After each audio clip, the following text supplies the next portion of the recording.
This video is one of the videos from a course entitled MBTI Learning Styles, a Practical Approach for Educators, Parents, and Learners. This course is available on Udemy, Teachable, and Thinkific. If you're interested in just the book, which is also part of this course, you can find it on Amazon in both paperback and Kindle versions. Superceding is the very last preference within our MBTI type indicator.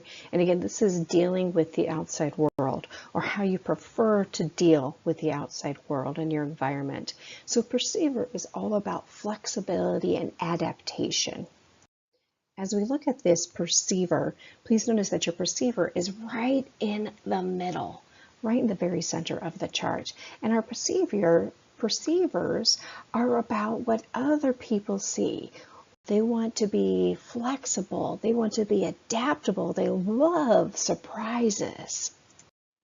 Now remember again, this is about how we deal with the world around us. A judger wants all things organized and tied up real nice and pretty in a little package, where a perceiver is open, loves variables, loves differences, loves change.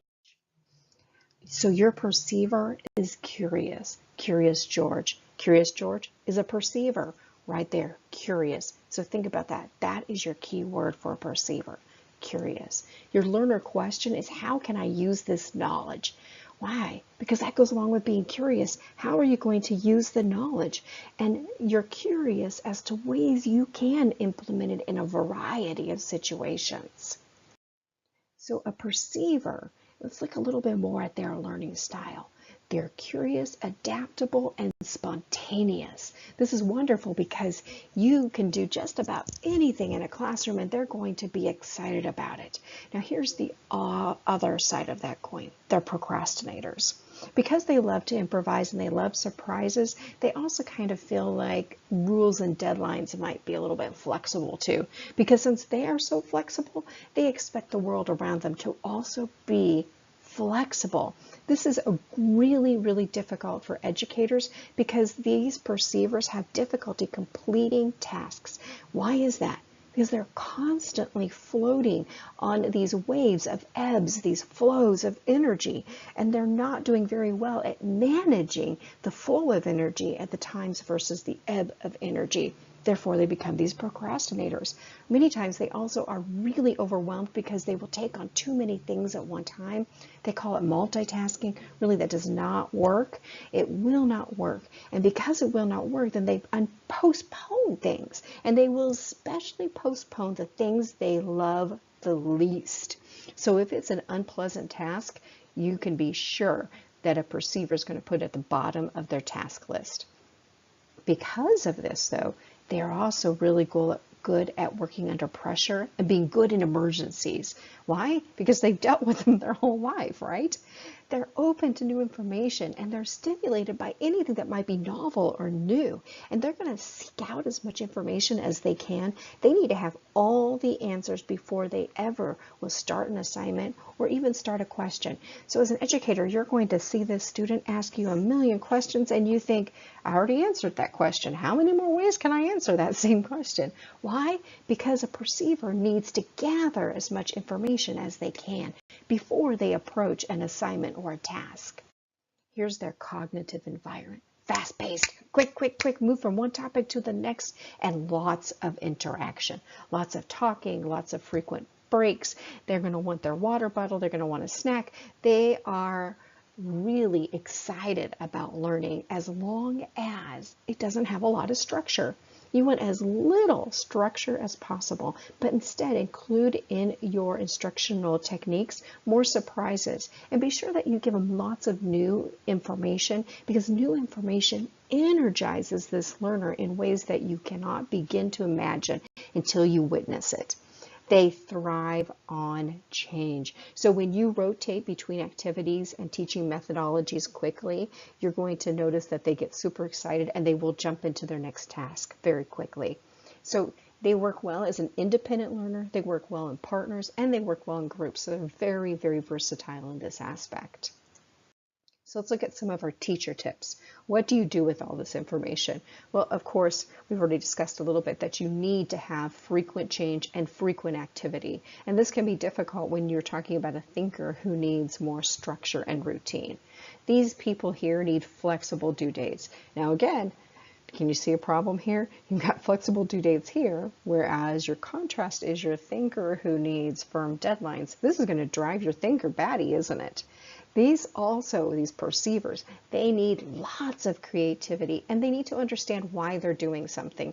Here's the interesting thing. If it doesn't interest them, good job trying to get them to do it. They simply don't care. They will not do it. So you're going to have to find some way that you can embed some creativity or some surprises or anything you can into routine tasks that may become very monotonous and frustrating to them. So a variety of information sources need to be used, and it's not because they need to be tricked or cajoled or convinced that what you're saying is true, but it's because they really, really need to be intrigued. And when you use more sources and resources, you're engaging these students into a wonderful, welcoming learning environment. So be sure that you use the open-ended questions. Another thing that you can do is use headings and subheadings in your teaching materials, especially in handouts, visuals, anywhere, so that you have the big letters, which immediately pulls their attention to those great items that you want emphasized. Now, perceivers are going to feel most fulfilled when they understand why they are doing an assignment. And the other thing that they're going to really love is if they have mastered something. So be sure that you give them appropriate feedback and let them know that they have mastered something. Make a big deal about it because they love that kind of attention. Now, what if you are a learner? This can be really, really difficult if you are a learner who is also a perceiver, because curiosity is wonderful, but it becomes very difficult when you are stuck inside of a traditional classroom. So we're going to need to find some ways to be creative when you are really being faced with those mundane, menial tasks. So here are some ideas that I have used with my own students. We will try beating a time. Oh, can you get that done in 5 minutes? Can you get it done in 10 minutes? And not just get it done, but get it done correctly, right? Can you answer X number of questions? Can you do only the odd questions and then the even questions? So you don't want to just make them creative, but sometimes include some kind of game with them. Find different ways that they can complete a task. Anything that you can do that way. What kind of different ways can you complete a task? We always talk about how people put their pants on the same way, right? What if you didn't? Try not doing it that way. Make sure that you have breaks. Now that can be difficult when you're sitting in a traditional classroom, and especially if you're sitting in high school or somewhere where you don't get those breaks. But you can talk to your school counselor, your academic advisor, and make sure that your schedule is going to have some bigger breaks in there, especially with classes that you may love. So if you really enjoy reading and writing and language arts, make sure that you have a language arts class between your science and your math. Make sure that you also include rewards. These are very important. And the rewards are not just material rewards, I'm going to go buy something or I'm going to go eat something, but just little things like putting a check mark in your notebook, or making sure you put a star somewhere, or share what you accomplished with somebody. Make sure that you set deadlines. And I know that planners and planning is very difficult for a perceiver, but you do need to have them. And make sure also that you set your deadlines sooner than what's really expected, so you can turn things in a day or two sooner. And if you do that, you don't get crammed with that procrastination problem, which really tends to be a situation for a lot of perceivers.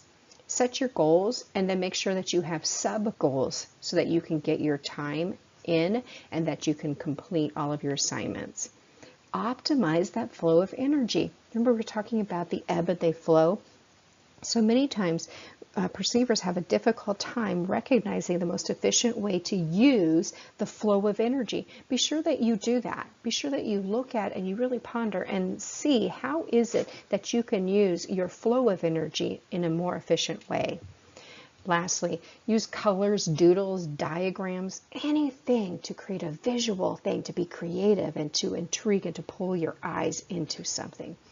Don't forget that as you're going through things and it may be difficult to approach a traditional classroom, that you are a wonderful learner because you're curious. You just need to find ways to really use that curiosity.